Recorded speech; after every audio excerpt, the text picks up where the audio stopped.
So we're going to work on our balance a little bit, but now we're going to add a dynamic movement into it. To make these harder, you go a little bit faster and hold longer.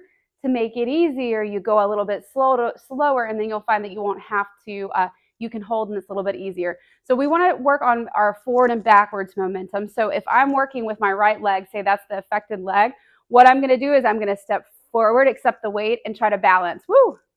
And hold.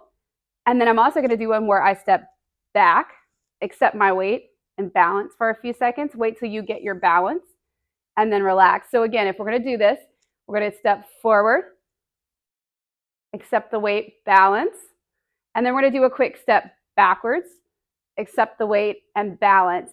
If you want to know what it should feel like, always try the other leg that's not affected and see how that does.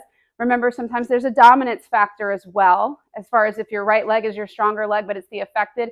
It might look somewhat like your left leg, but it should be stronger and better if it's your dominant leg. The second one we're going to do is a little bit of lateral shift. So you're going to step to the side, accept your weight. And then we're going to step to the side, accept your weight. And what we're doing is we're working on trying to do a dynamic movement that we do normally, or if we're playing sport. Now, if we want to progress this and make it a little bit harder, we can go a little quicker. And then, woo, accept our weight. And then back. We're going to go a little bit quicker.